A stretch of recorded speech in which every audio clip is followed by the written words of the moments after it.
Alhamdulillah, wassalatu wassalamu ala rasulillah wa ala alihi wa sahbihi wa man wala. Allahumma allimna ma yanfa'una wa anfa'na bima 'allamtana wa zidna ilman yanfa'una. Allahumma ja'al a'malana kullaha salihah waj'alha liwajhika khalisah wa la taj'al li ahadin ghayka fiha shay'a. Yan uwa masu kallo da sauraron mu a wannan tasha mai albarka Africa TV3 a shirin mu na Mutaru Mugyara, wanda cibiyar annasiha wato nasiha foundation ta ɗauki nauyin kawo muku. Ina muna sallama idan ta addinin musulunci, assalamu alaikum wa rahmatullahi wa barakatuh. Yau a majalisinmu za mu yi magana ne akan hadisin da yake nuna mana cewa umarni da kyakkyawa aiki da hani daga mummuna shi ke ba da kariya ga wato jirgin ruwan al'umma. Ka ce al'umma gaba ɗaya jirgin ruwa ne, a cikinta akwai mutane na kwarai, akwai mutane da ba na kwarai ba, akwai inda suke da gyara, akwai kuma inda suke ƙoƙarin su yi ɓanna. So idan ba an yi umarni da kyakkyawan aiki ba, an hani daga mummuna aiki ba, to lalle jirgin ruwan nan zai nitse, shi ne ma'ana zai halaka.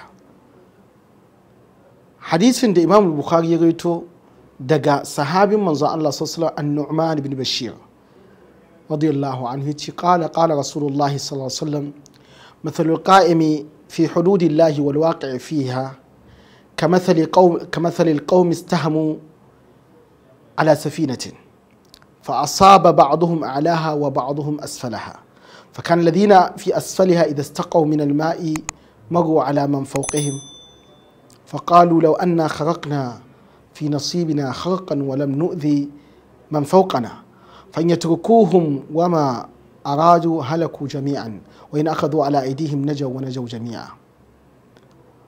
Sahabin manzo sallallahu alaihi wasallam Bashir yake cewa naji manzo Allah suke cewa misalin wanda ke umarni da kyakkyawan aiki shine alqa'im fi hududillah, yana hani daga mummunan aiki, da kuma wanda ke baya umarni da kyakkyawan aiki kuma baya aikata shi, kuma baya hani daga mummuna aiki kuma yana aikata mummuna.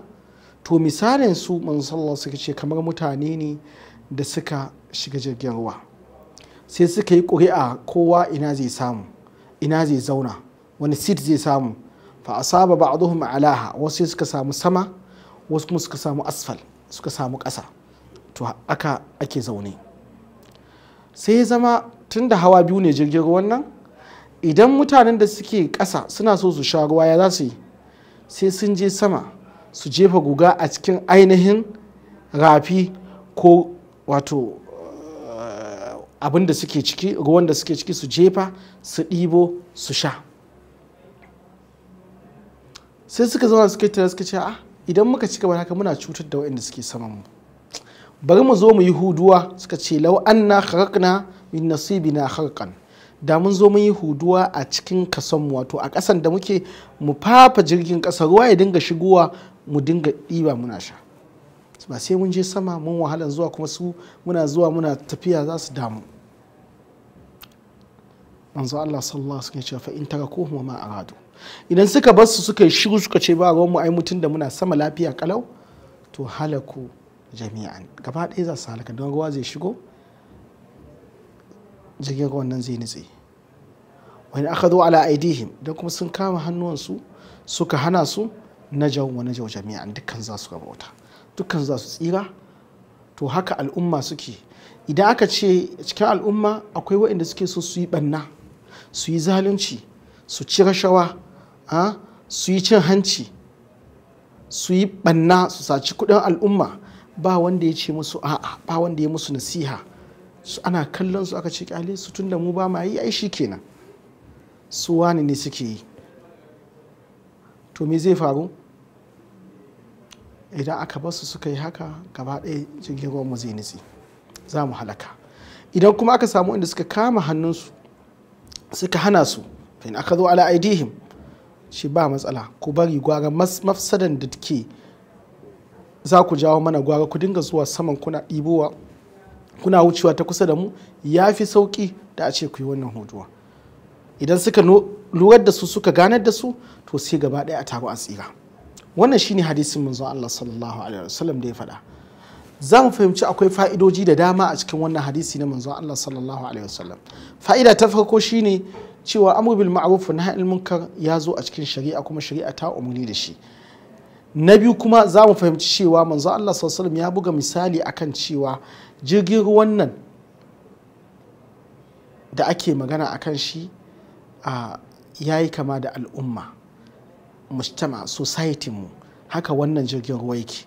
Kenan ana iya buga misali domin abu ya zo kusa ga mutum.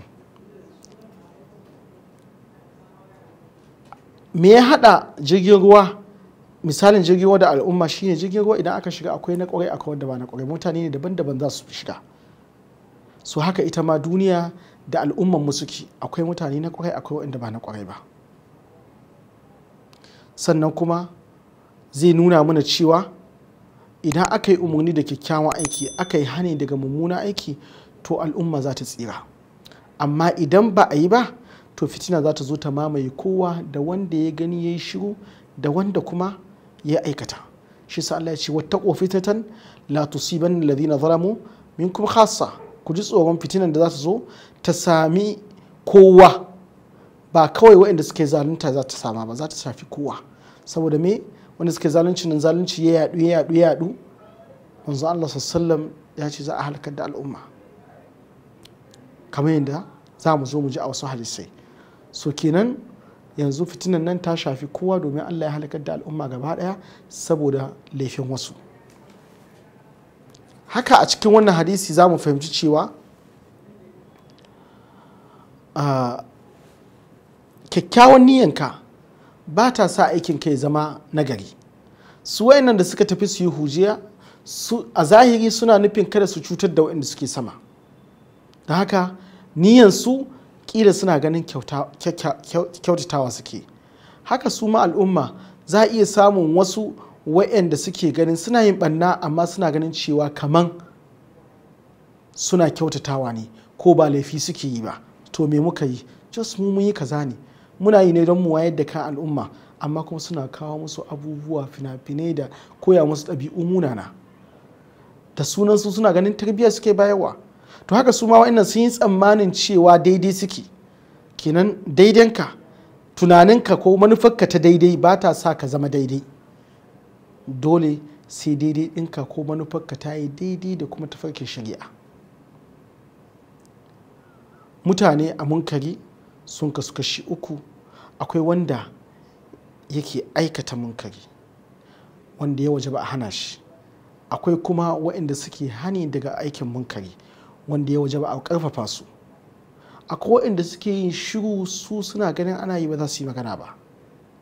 Waɗannan su ne waɗanda suka yi zunubin wato gani su ƙyale, kuma Allah subhanahu wa ta'ala idan ya tashi azaba za ta shafe su.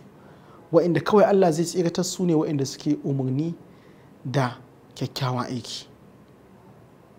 A cikin wani hadisin za mu fahimci cewa idan mafsada ɓanna biyu ta faru, ɓannoni guda biyu suka tahattaru, wani za mu rinjayar da ɓanna wadda tafi sauƙi. Yanzu nan ga ɓanna ko damuwa ta a dinga hawa sama ana cutar da waɗanda suke sama kafin a ɗibo ruwa, da ɓannan cewa a huda jirgi ruwa ya shigo a ciki, wacce tafi girma? Ɓanna a huda jirgi. Don haka sai a yi haƙuri a aikata wadda tafi sauƙi.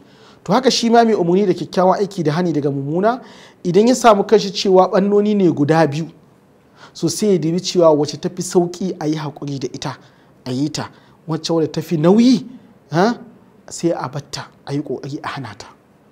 To haka wa'annan da suke cikin jirgi suka yi. Don haka a wannan kenan mai aiki da kyakkyawan aiki, mai umarni da kyakkyawan aiki da hani daga mummunan aiki, abin da ya wajaba gare shi shine ya kalli maslahohi. Wace maslaha tafi yadda zai jawo ta, wata mafsada tafi nauyi, tafi girma, tafi hatsari da zai ture ta. Idan akwai munkari guda biyu da ake yi, so sai kaga cewa wani za ka hana. Cikin abin da ake ba da kissa cewa ibn qayyim da shi da ɗalibai na shekul islam ibn taimiyya sun taɓo cewa daga wasu mutane tatar suna shan giya. Tatar an san kissan su sun shigo daular musulunci suka kashe mutane a bagdad, sai ta zama ana wato jini yana kwarara a ƙoramunta. Don haka suka ce za su hana su suna shan giya su kashe tulunan shi, kada ku yi, ku bar su yi tatil ɗinsu, domin idan kuka tada su kuka hana su suka samu idan su ya buɗe ba cikin maye suke ba, za su je su dinga kashe mutane. To da kisa da shan giya wani ya fi sauƙi? To gwara su sha giya, dukkan su haramun ne, amma wannan kisa zai jawo me, zai jawo haƙƙin wani, laifi ne babba mai girma, wannan kuma na Allah ya tsaya a kan shi. Wannan shine abin da wannan hadisi yake koyarwa, cewa amr bil ma'ruf da nahy anil munkar yana hana nitsewan wato jirgin ruwa na al'umma. Tambayar mu anan a wannan wato majalisi ita ce, mutane akan munkari sun kasu kashe uku. Faɗi wato wa'annan kashe-kashen, sannan da bayanin wani ne suwaye Allah zai tsira a cikinsu. Allah ya sa mu dace, Allah ya ba mu rabo sa'a, mu haɗu a wani majalisin. Wassalamu alaikum wa rahmatullahi wa barakatuh.